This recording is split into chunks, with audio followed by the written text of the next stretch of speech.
Calígula verdaderamente era Cayo Julio César.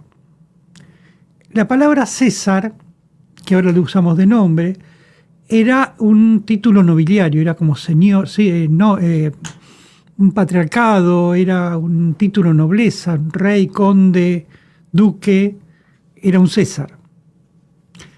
Entonces Cayo Julio, pensemos que era bisnieto de Augusto César, que fue el primer emperador de Roma, y sobrino nieto de Toribio, un paranoico emperador que tuvo Roma también. Cuando Toribio muere, Tiberio, cuando Tiberio muere en el año 37 después de Cristo, pensemos que toda la historia de Cristo estaba Tiberio, estaba Nerón,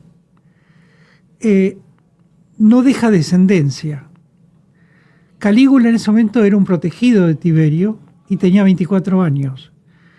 Y se convierte de un día para otro en emperador de Roma. Porque era el protegido del emperador y el emperador no tenía hijos. A partir de ahí, como dicen algunos, se le subió el poder a la cabeza. Empieza sus crueldades, sus excesos, sus caprichos, sus disputas políticas. Hasta incluso nombra cónsul a su caballo, Incitatus se llamaba el caballo, porque era una forma de demostrar a los cónsules y los senadores que eran incompetentes y que su función la podía cumplir un animal, un caballo. Era en venganza. No es que el caballo iba al Congreso, no. Simplemente era una forma de vengarse de sus súbditos. Calígula, como no le gustaba el divorcio, ordenó la muerte de su esposa porque había descubierto que él tenía relaciones sexuales con sus hermanas, Julia Livia y Agripina la joven, que eran hermanas de Calígula.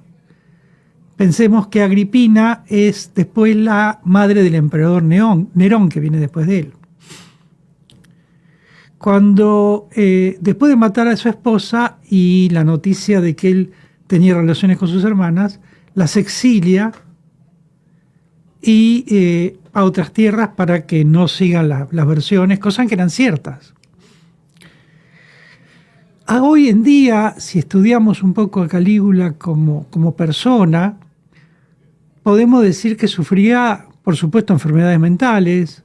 Algunos psicólogos, por supuesto, que no lo revisaron, estamos hablando de 2000 años después, podían especular con psicosis epiléptica o encefalitis, es decir, que provocaban esos cambios de normas de conducta, bipolaridad y un montón de cosas que indudablemente lo tenía este personaje. Algunos historiadores sostienen que podían compararlo medianamente con Stalin, con Hitler, ya que Calígula tenía la enfermedad de confundir su realidad con la fantasía. Es decir, él transformaba en fantasía la realidad que pasaba, impregnada por poder, un poder absoluto que él tenía como emperador. Pensemos que Calígula sacrificó a 160.000 personas inocentes. Y exigía un trato de Dios. Él decía que era hijo de Dios. Cosa bastante complicada para esa época, y para ahora también, por supuesto.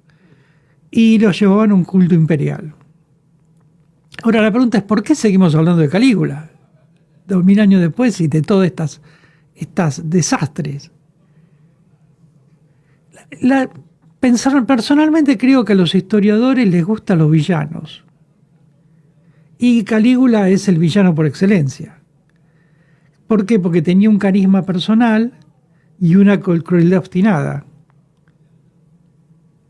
Y como está tan lejana la historia de Calígula, la podemos ver desde una perspectiva hasta semirromántica, cosa que tenemos que tener mucho cuidado cuando idolatramos a un personaje histórico y lo ponemos en la realidad actual, porque podemos confundir su comportamiento, su idea del mundo, pasándolo al siglo XXI. Muchas gracias.